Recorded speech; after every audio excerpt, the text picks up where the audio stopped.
Hey, everybody. The sun is shining. Not really. The birds are chirping. It's going to be a great fucking day. And this is Dog Shirt TV, special morning edition. We're going to try this. I've never done it before. But we're trying all kinds of things. I've got my morning coffee here. Uh, I've got a guest who's going to show up at some point, uh, like now or anytime, and we're gonna work on this because I'm aware that that uh, here she is. I'm aware that morning shows are a thing. They're famous, Morning Joe, that sort of thing.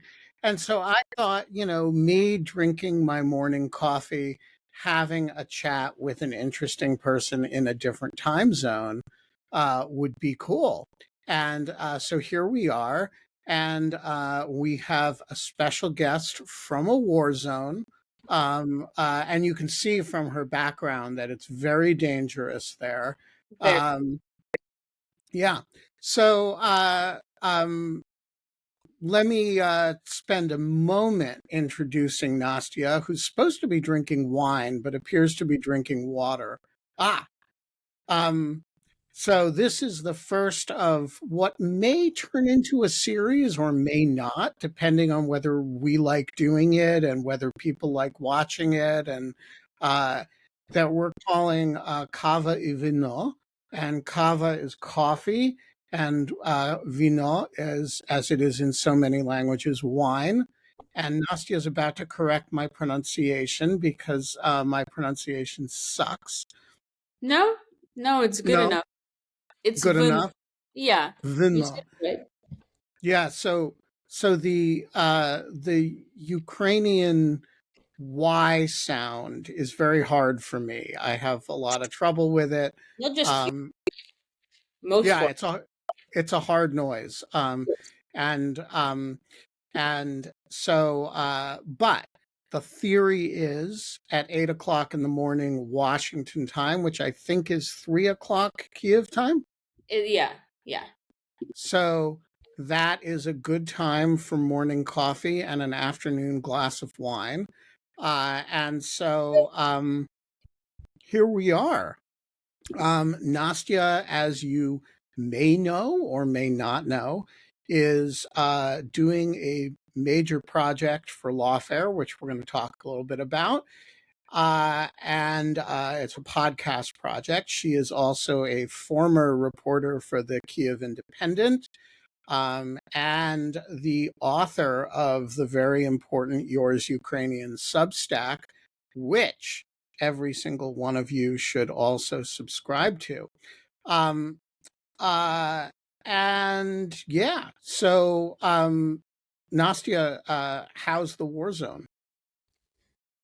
The war zone is getting chilly. We started having our first fall days. It's been really windy, cold. I'm like stacked up on proper sweaters. So yeah, that's like the major Kyiv update. There are a bunch of other updates which we can get into later. I mean, about just like the mood in Kyiv and what's in the news and yeah, like Zelensky's trip. There's a lot. There's a lot in the news that can be unpacked. There's also Yes, a lot that should be in the news but isn't. So that's right. So let's this is a formless hour. The only thing that we need to cover this hour. And by the way, people who are joining us, if you have a question, just jump in. is it sort of a live situation? I don't even know. This is a live situation. There is a local audience here on Riverside that will be that people can join us from. There's also it's being routed to YouTube as we speak, Wow. um, and then Oh, that. there's well, I did call it a live stream Yeah, when you I did, but Riverside doesn't register to me as a live stream platform, right? Because I use it Yeah, for work. So it's a really good live streaming platform, actually. Now, if you have questions, just jump in, signal me that you have a question, and and of course, we also post these to the In Lieu of Fun um, cool. uh, uh, podcast feed. All right, so the first thing we got to cover is we got to talk about your project for Lawfare because I heard the sizzle reel for it the other day, and it was, I think the term is fucking great. And so uh, we haven't really talked publicly about the project, but I Yeah. think this is a good chance to do it. So what are we doing? We are making a narrative podcast about the history of US Ukraine relations and kind of going through every important episode in Ukrainian history and how Americans were reacting to it, how they were thinking about it, and how it ultimately led us to the point where we are now, which is a very difficult point in time for Ukraine.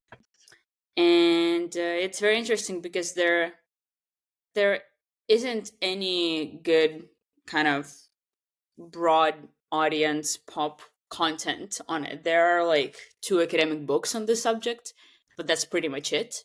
There are no like mainstream books, no podcasts, so we're the first ones doing this kind of thing. So yeah, it's very exciting. We're interviewing a lot of really high level folks, both in Ukraine and in the US.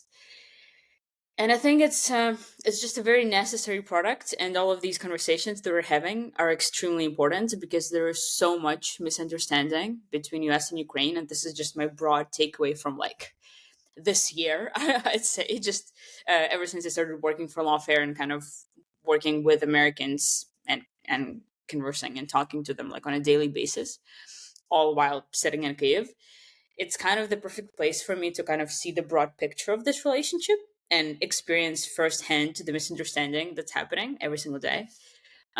So I think this podcast is going to try to shine light on a bit of that, and just maybe bridge this gap a little bit, so people, perhaps if they feel some hostility one way or the other, that they maybe lower that and understand the other side a bit more. I think it's very necessary. Yeah, so Americans often, I think, don't perceive that there is this kind of pervasive Ukrainian American misunderstanding that you're describing. Very true. Um, I think and people think that we're just allies and we're on the same page and America saved us from Russia. And in Kyiv, it's definitely not like that at all. yeah, so describe like how would you describe the basic, you know, I don't know if Americans are from Mars and Ukrainians are from Venus or vice versa. Yeah. Maybe the opposite. Um, but what is the ships passing in the night quality here?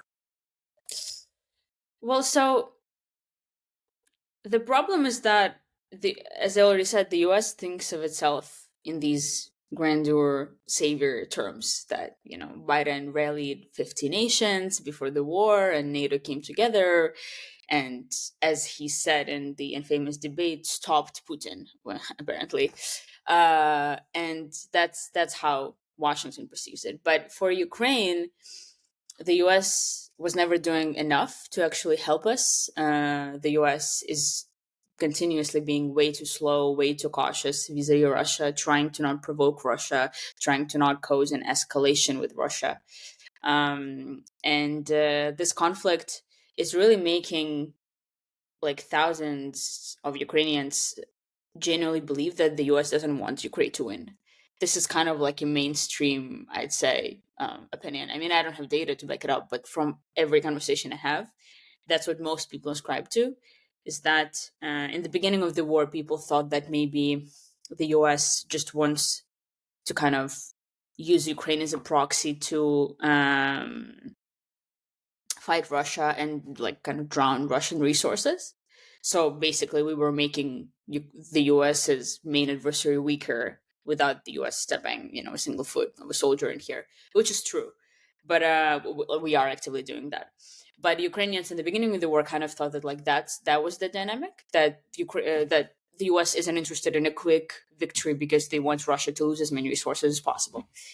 But now that opinion kind of switched to like the US is just being weak and kind of, not Churchillian enough, and, trying to appease and trying to search for some sort of peace solution where there isn't any, and is so scared of these nuclear threats from Putin that, the US doesn't want us to win because, humiliating Russia and destroying Russian military capabilities, that would be too much, too dangerous, too unpredictable, and so on. And it generates huge amounts of anger. I mean, people are of course grateful, but being grateful isn't like the first emotion that comes to mind. If you ask someone like how they feel about the US, I think pretty much universally everyone is very frustrated. So yeah, it's so interesting. I think there's a and I think also, sorry, I'll interject. I also think that Americans are completely unaware of this. I mean, I met with two former White House officials today, and they said that upon their arrival in Kyiv and talking to people about this, they were completely surprised that people are so mad. So people are not aware of this. It's a problem. Yeah, I think there's a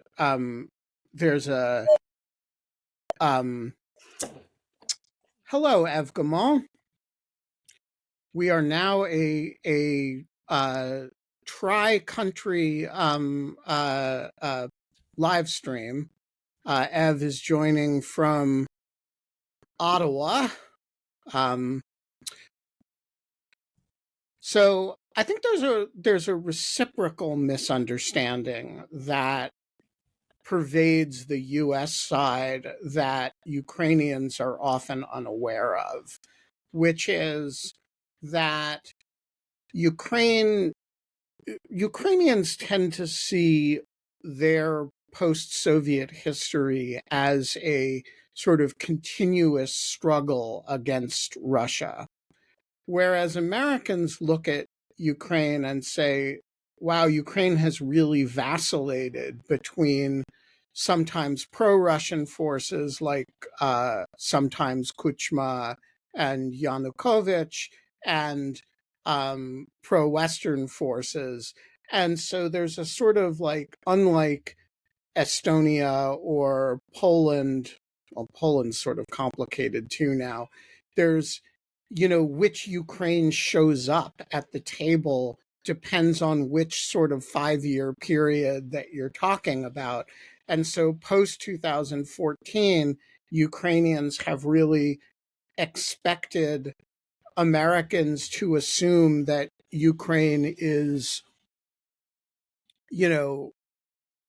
a pro-Western actor, but it hasn't always been. And so there's a sort of confusion about, like, is the Ukraine that's showing up the sort of basket case of the 90s or the authoritarian Yanukovych era Ukraine, or is it the Euromaidan Ukraine?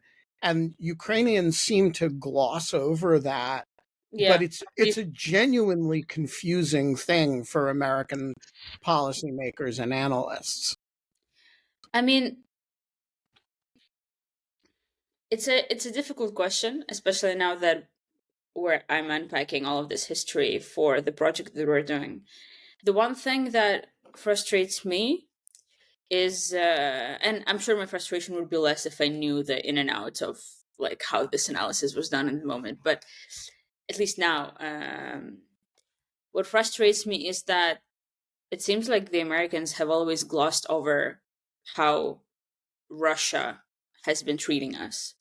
So it's not so much as where we stood as a country, as like a majority of Ukrainians, whether they want to join NATO or not, but it's more of like what seems obvious is that Russia has always been aggressive towards us or colonial towards us. So that's kind of the part that I wish more people understood earlier on, because Russia has been treating us kind of as a colony always. period. Like, regardless of whoever was in Kyiv, regardless of the president, Russia has always tried to, monopolize all of our spheres in terms of like the Russian language and pro-Russian policies and economics and politics. So it was always a question of like, which president are we going to get and how that president is going to approach that neo-colonial attitudes. But the Russian neo-colonial attitudes never went away. And so that's, I think, the part that kind of it frustrates me, that Americans didn't seem to care or didn't seem to really see it. Like, for them, they thought that, maybe that's just like a post-colonial kind of post-Soviet Union dynamic that's fine with everyone, that Ukrainians are okay with that and the Russians are happy and everyone's happy and everything's fine. But it's not. I mean, yeah, so that's just kind of how I look at it in that sense. So, all right, we would be remiss if we didn't talk about your other cool project, which I have added to your name in the bottom of your screen.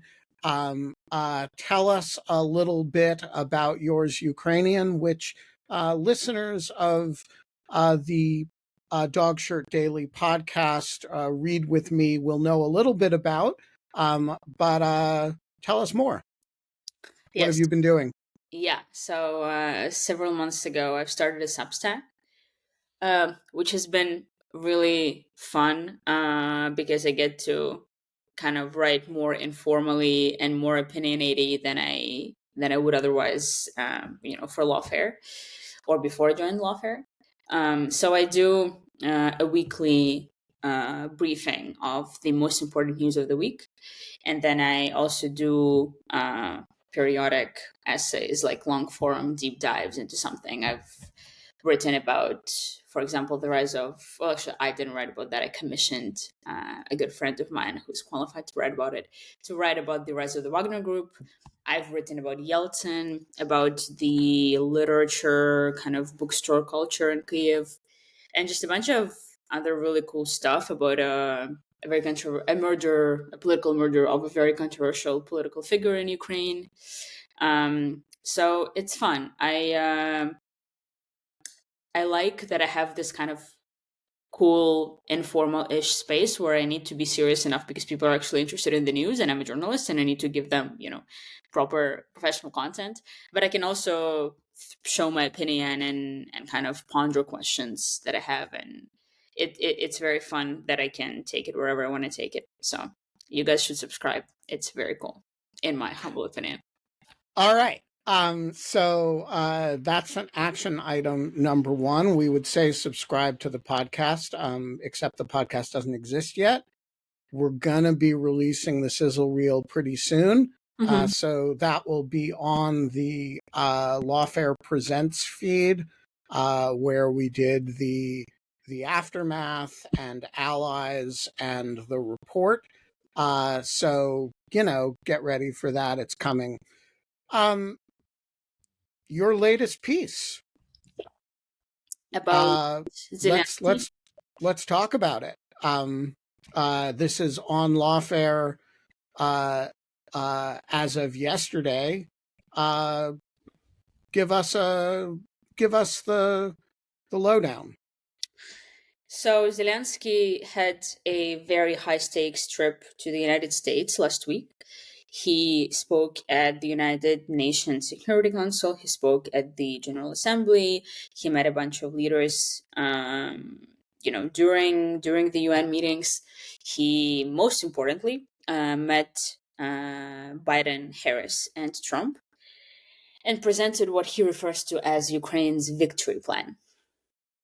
And it was a very long week, as I wrote in my Substack overview of this, because every day something was happening, and then every day you were kind of expecting more and more and more, and you were interested to see like what's going to happen, because of course the media was reporting various anonymous comments and leaks about the reactions that some officials have. So like the whole week you're reading that everyone in the US is apparently unimpressed with Zelensky's victory plan. So that's not very good if you're Ukrainian. And then there's also this whole Republican drama that I describe in the piece that happened, right? So Zelensky visited a army ammunition plant in Scranton, and several days after that visit, the Speaker of the House demanded that Zelensky fires Oksana Markarova, who is our Ukrainian ambassador into the US. She is extremely popular, very well respected. Everyone loves her, but including me. I'm a big Markarova fan. yes. So yeah, but Johnson said that she needs to be fired because apparently he accuses her of organizing this trip. Johnson's wrong. Don't do it. He accuses her of organizing this Zelensky trip to Scranton without inviting any Republicans, supposedly.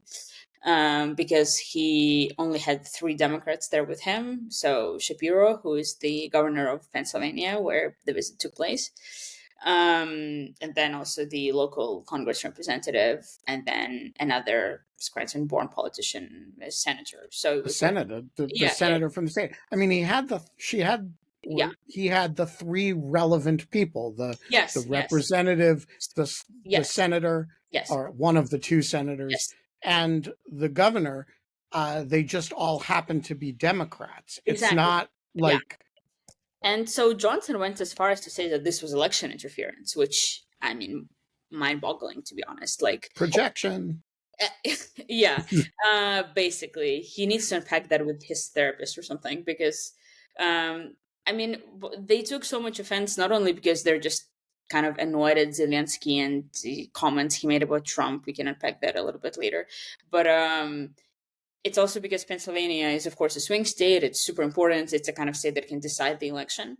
And not only is it Pennsylvania, which is a swing state, the state also has like I think 700,000 Polish Americans, and also like hundreds of thousands of Ukrainians, and all of them care about Russia's war and the U.S. supporting Ukraine. So the war in Ukraine is like a very big issue for people there, and judging by the fact that Trump won and lost the last previous elections by like a matter of, correct me if I'm wrong, like tens of thousands of votes.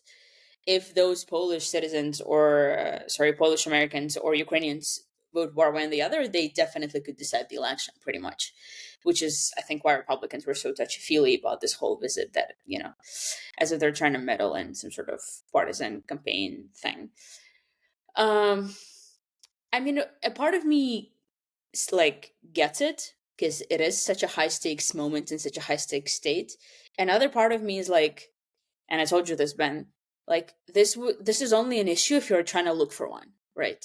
So because all of these people, they're directly related to the state. They're not like, I don't know, a bunch of other, I don't know, they're not like Nancy Pelosi riding around the United States with Zelensky campaigning or something like that. They're like very specific people who are local politicians. So I think it would kind of be weird if, a very important politician like Zelensky show up to your state and use a governor you didn't come and like make an appearance, right? So that's weird also.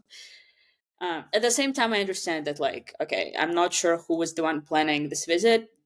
Given the power dynamics in Ukraine, it was probably the president's office, because they're the guys who decide pretty much everything these days.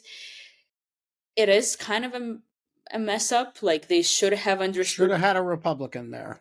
Yeah, like, because, yeah, I mean, they should have understood the local context a bit better.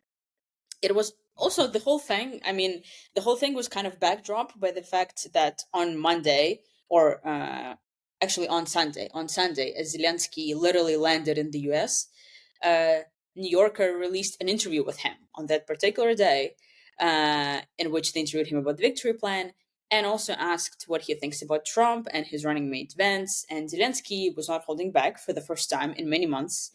And Ukrainian officials would be very, very cautious with both kind of potential administrations. But Zelensky finally showed back, and he was like, Vance is too radical, and neither Vance nor Trump know what they're talking about. I'm not quoting here.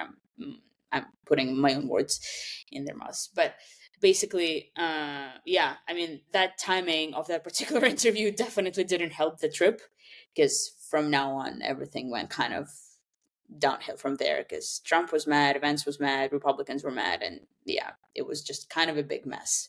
So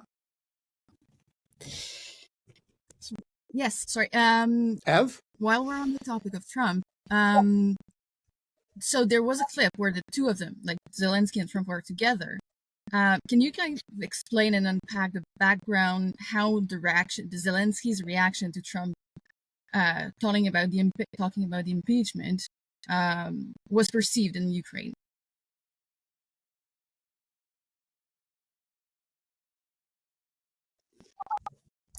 that's a good question. I mean, I haven't seen anyone talk specifically about that part of the meeting. Like, I haven't seen much reaction to Trump saying another lie. He said that Zelensky apparently helped Trump avoid impeachment because he said that Trump did nothing wrong, which, I mean, I wasn't following it very closely years ago, but everyone who understands this has now written that, like, this is false. Zelensky never said this.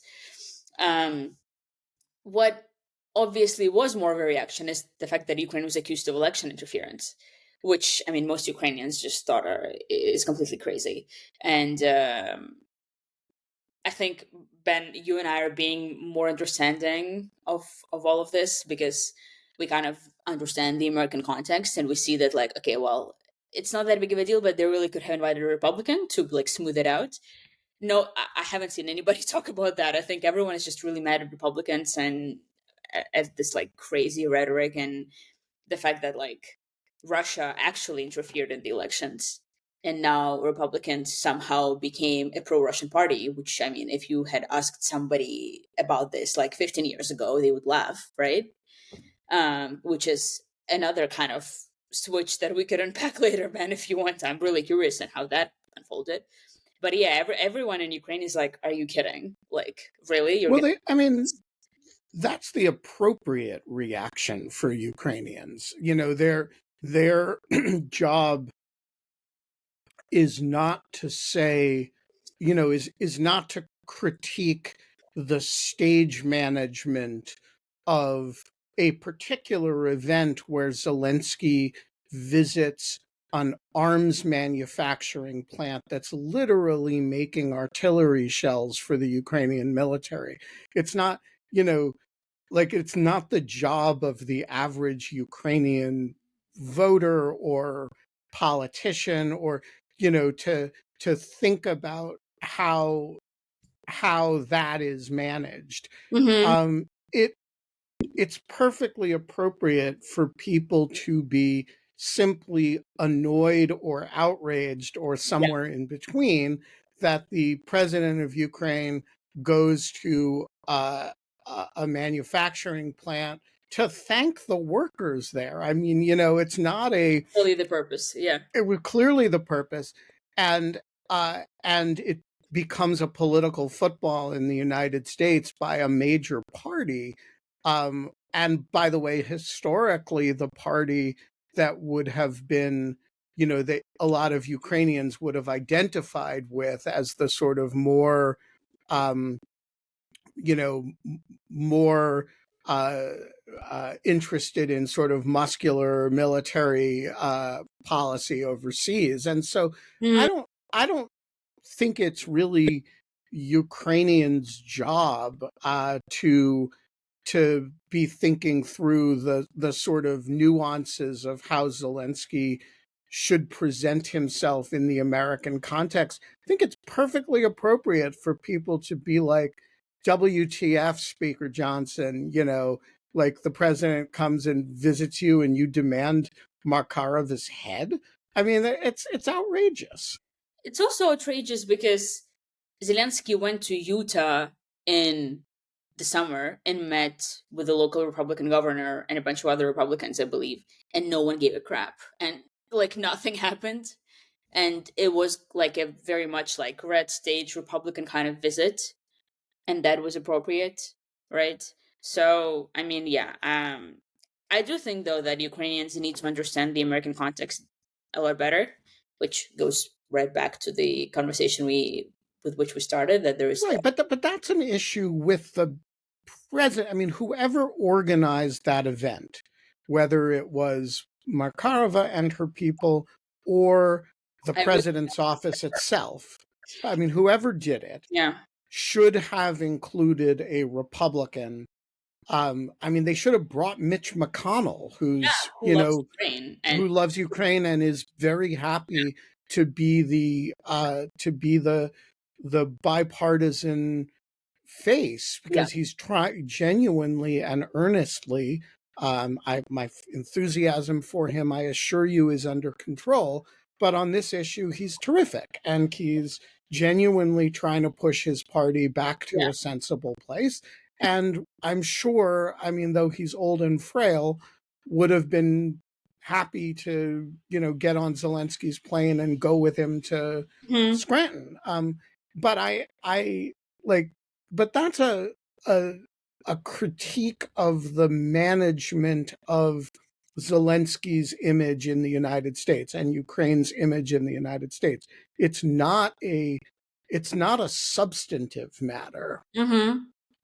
None of this like actually matters. I mean, to be honest, if you look at like what's actually important and like thousands of people dying, Well, except it is important in the sense that yeah, people um, like Johnson, you write a letter like that, and then it becomes harder the next time you have to stand up to your party and hold a vote on the next supplemental.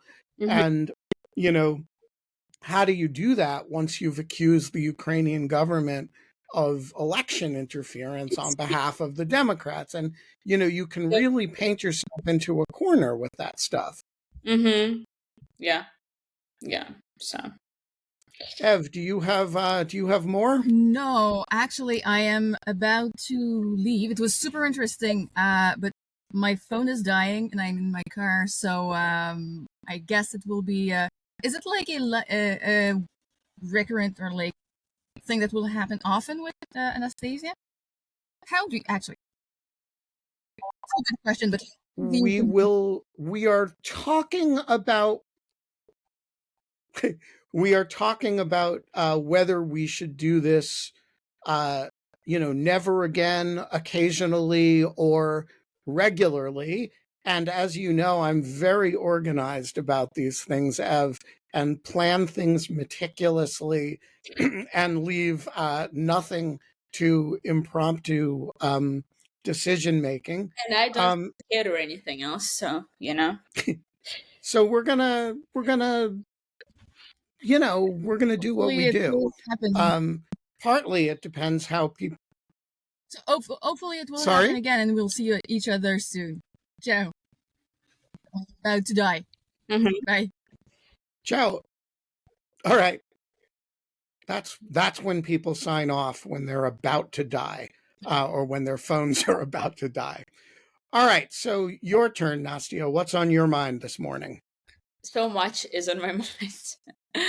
So I met two people, as I said, who worked in the White House, and they worked with the issues related to Ukraine and Russia.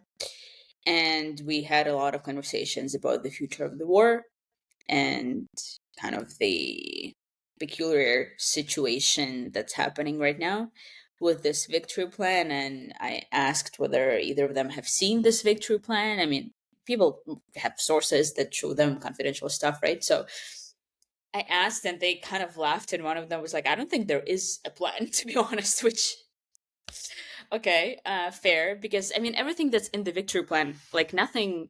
Oh, okay, well, I haven't seen it. Okay, wait, I think Ava is awake. Yeah. All So right, so um, so Nastya is going to go get a special guest. And as you know, on Dog Shirt TV, we are very baby friendly. Um, and hello, do you want to introduce yourself? No, not ready for that yet. Who is this?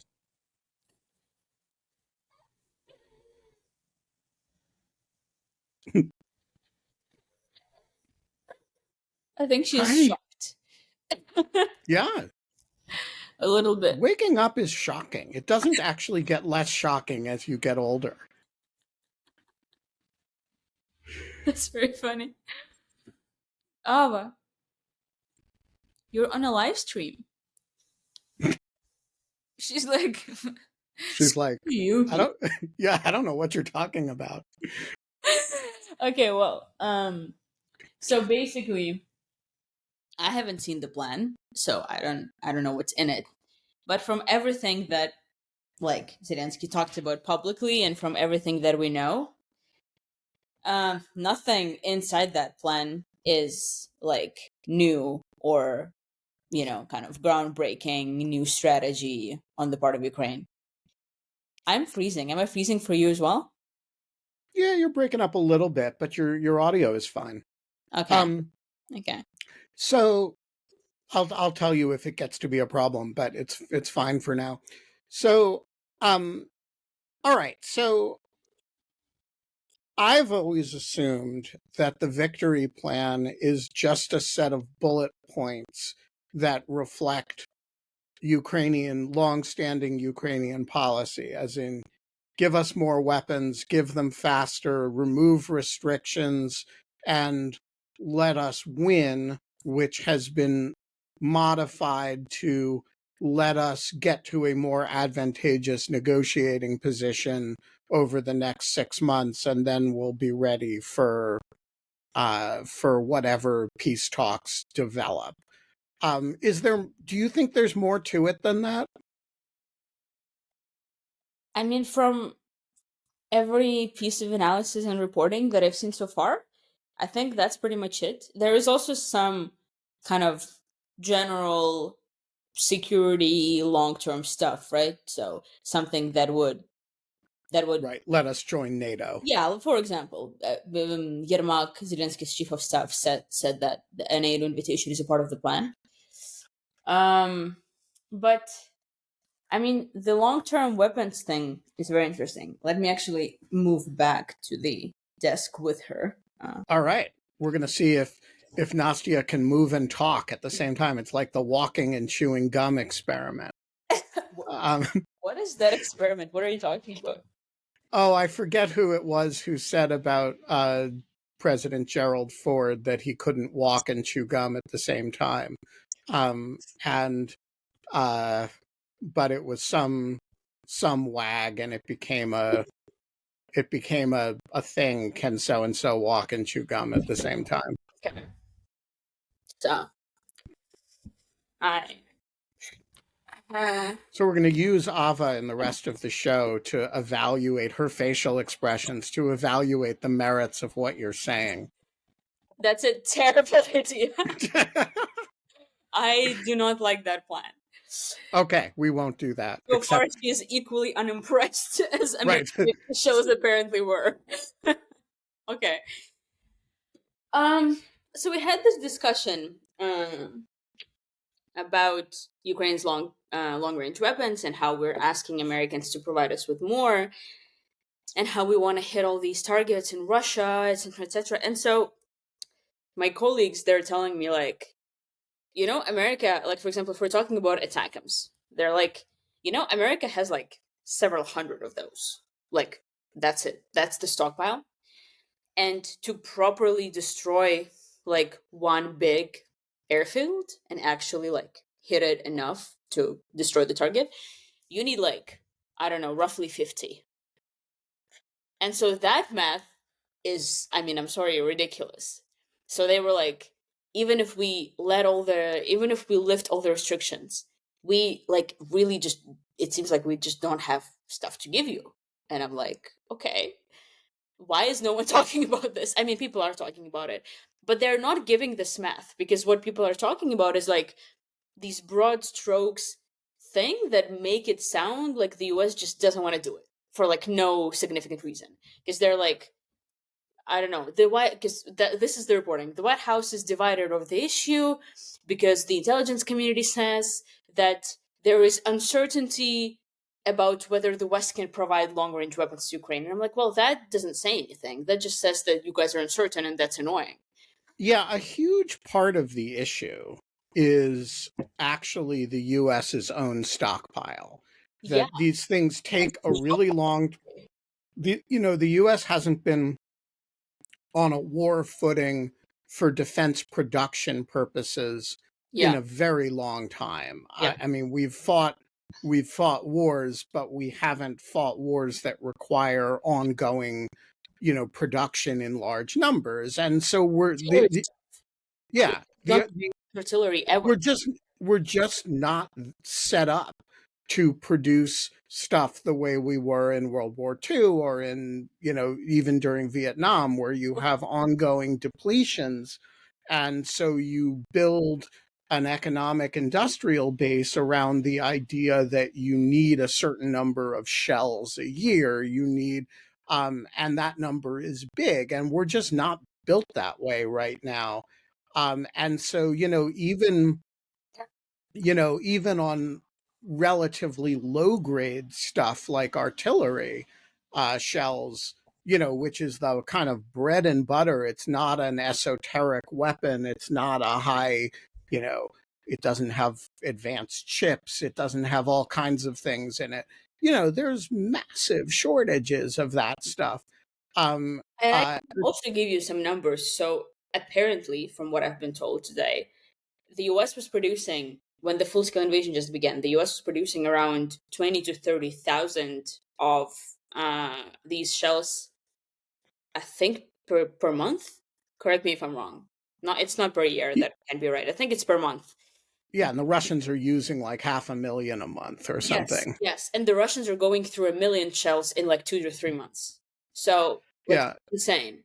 it's a huge problem, and the problem gets both better and worse as you climb the ladder of weapon system sophistication. So, it takes a long time to build an F-16 or an ATACMS or it's a like that's actually these are more bespoke systems, and we don't have an infinite number of them. The extreme example of that would be, of course, an aircraft carrier. But these are systems that we plan on over very long periods of time, and and surging production is a tricky business. Now, like, some of us have only a certain amount of patience with this argument, because what's the point of being the world's largest economy with the world's most powerful military if you can't be agile? And, like, there's some point at which you say, as the president, I'm sorry, we're fucking doing this. Excuse Mhm. me, Ava. And you just say we're doing this, and you get business leaders on the phone, you do what you have to do to make it happen. But the problem is real, Yeah. and you don't want to leave um uh other parts of the American geographic footprint undefended. These weapon systems are created with very specific applications in mind. And if you send all the ATACMS to Ukraine, you do leave other places vulnerable. Which, I mean, all of this is shocking to me. I mean, and it's not, well, okay, it's not like entirely shocking. I obviously knew that this was an issue, that the US was running low on stockpiles, but I always kind of assumed that, like, I mean, I guess I just didn't know, like, how big of an issue it was. And I thought that this was kind of like a thing that the US could just ramp up production and fix it. Because, like, that's kind of the Ukrainian view of it. It's like, you have a problem with stockpiles because you have a problem with managing your stockpiles, right? But also, like, if that's the calculation, if genuinely we've been asking for attackers for so long and the US has like a few hundred, and they're also needed in other places. Like, wow, we're screwed. Like, we're in really big trouble. But it seems like the other aspect of the victory plan, what that I think has gotten relatively little attention, Hmm? that strikes me as important, is this idea of a 6-month horizon.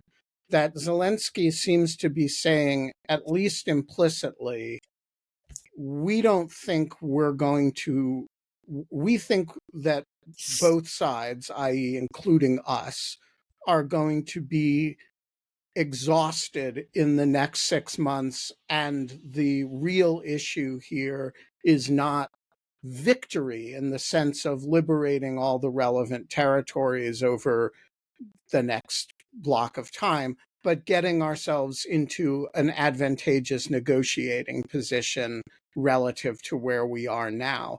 And that seems to me that's the one aspect of the plan, so to speak, that strikes me as genuinely different from what Ukrainian government officials have been saying in the past. Yes, but I mean, still, there isn't a conversation nationally about any alternative. Like, the conversation is still very much centered around returning all of our territory, and the West being so terrible with not helping us achieve that goal. And something also included in the Substack this week is, I suggested my readers read the latest piece from The Economist, which I think everyone listening to this should read.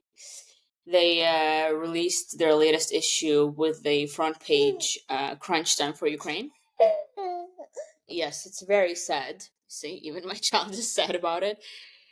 I mean, it's kind of a very sobering article in a sense that the the Economist has always had like the best takes on the war in Ukraine. Like, for years, they said that the West needs to invite Ukraine into NATO, and the West needs to give all the weapons, and Ukraine can win. Ukraine can win. So it was always very optimistic and top notch from a Ukrainian point of view. And then this time they released a piece saying that basically Ukraine is losing, and Ukraine just needs to admit the reality that there is just no resources, either within Ukraine or outside of Ukraine, to allow Ukraine to regain all its territory.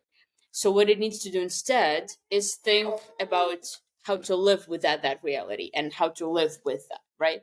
And something really interesting that they said is like, Putin started the war not only because Russia is a neo-colonial power and it has tried to destroy Ukraine for literally centuries, but also on a kind of smaller scale issue uh, is the fact that Russia uh, doesn't want to let Ukraine be prosperous and democratic, and they can't have that kind of example of a working democracy on their border. And so This is a really important point, in my yes, opinion. so The Economist was like, okay, you lose 20% of your territory, but you have the rest 80%. So how about like trying to get into NATO, which is a possibility apparently given the latest reporting, and then building a prosperous, democratic, Western oriented, Western integrated country with what you've got left. Because like It's basically the Cyprus model, although just deal with the North later, build a prosperous economy, build a prosperous society now. yeah, yeah, and it's very interesting because I've never thought about that, to be honest. And I was very depressed about the fact that for months, everything just looked so bleak. Like, remember you and yeah, like that. You and I were talking about me writing this piece about like that Ukraine has no good options and it's like bad or worse and there's no way out. And then this piece by The Economist, I mean, it's obviously freaking tragic because like half of my family is from Crimea. So I'm going to be the first one to advocate for return of territories. I firsthand know what that is like, what occupation does to you. But at the same time, it's like sometimes it's just you gotta what is the phrase? You gotta work with the cards you have, right? So it's like, if this is the reality, then maybe you have to make it work somehow. So, it may not be a matter of decision, in the sense that I find it very unlikely that there's going to be an agreement to, that these are not going to be the borders, right? These are maybe the armistice lines, or a ceasefire line, but there's no way that Russia is going to recognize uh, uh, there's no way that Ukraine is going to recognize Russian annexation of these territories. And similarly, there's no way that Russia is going to recognize Ukrainian uh, uh, territorial holdings in Kursk. And so these lines are at most a kind of temporary ceasefire line, and more likely, I think, a um, since I don't even imagine there being a ceasefire. I imagine there just being the fighting cools down to a level um, at which uh, it's a kind of more of a low rumble than a active shooting war.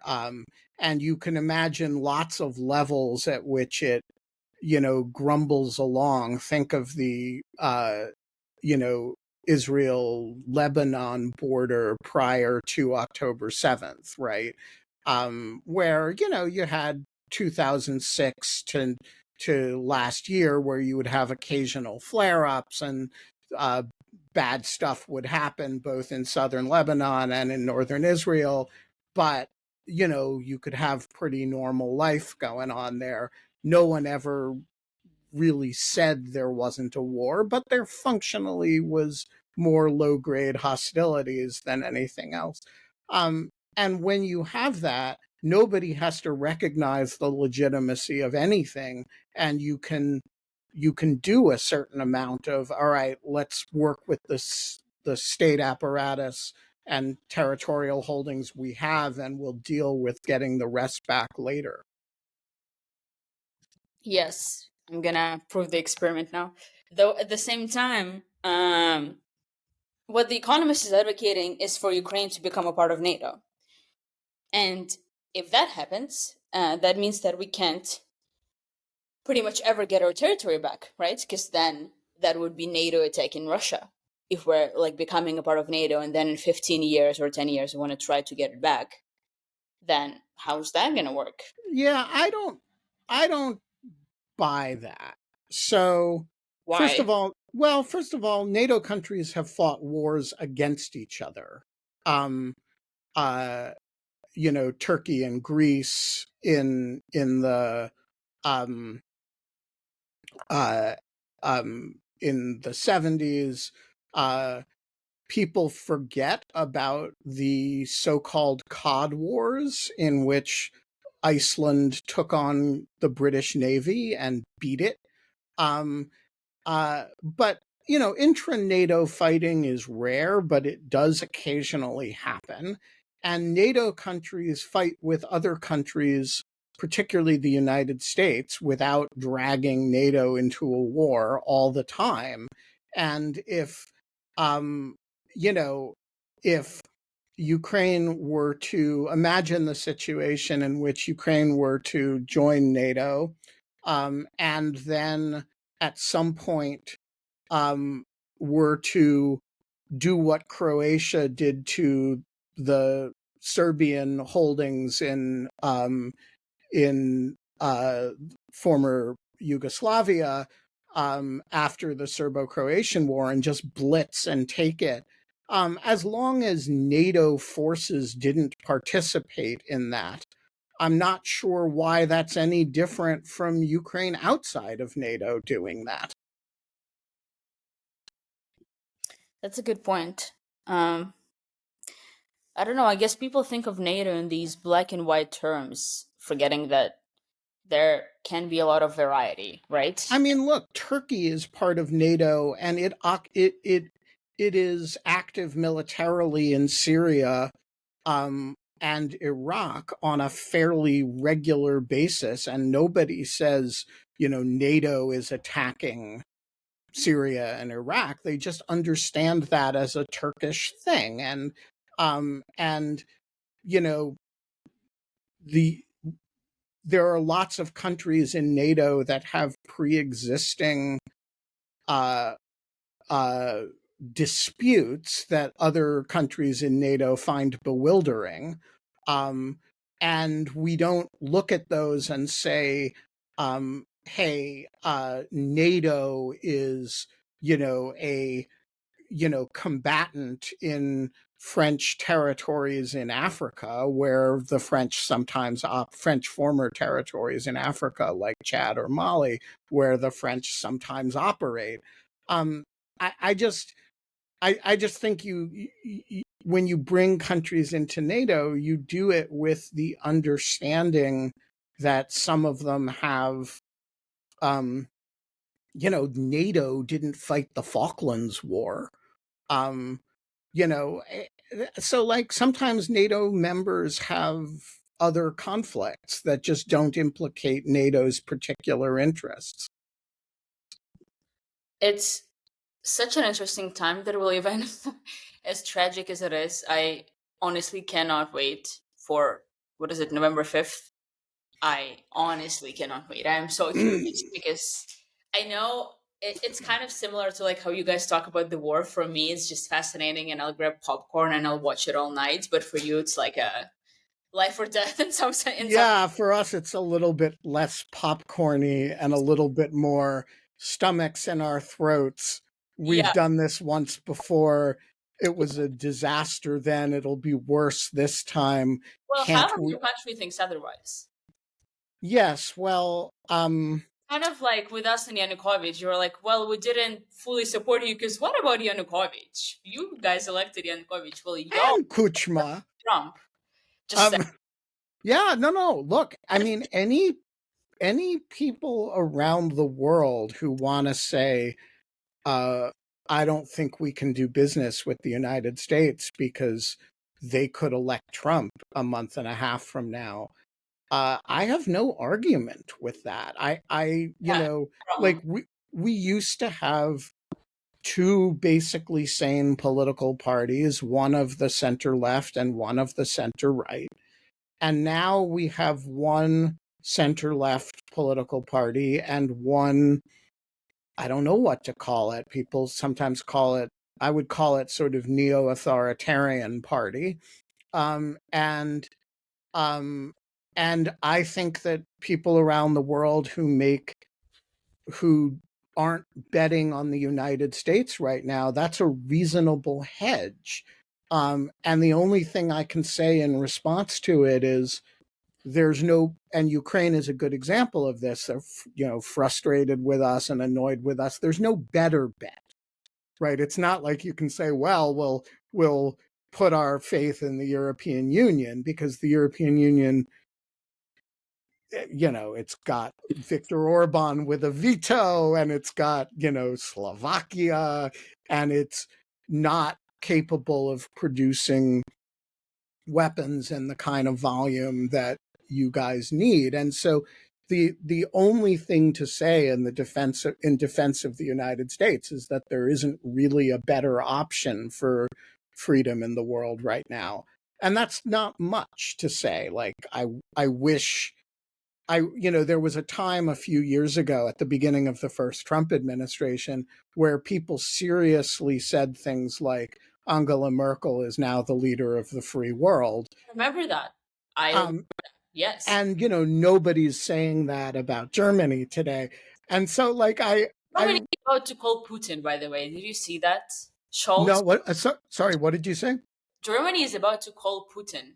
Scholz wants to talk with Putin for the first time since the full-scale invasion, I think, or in the last. So, that's Germany. Well, yeah.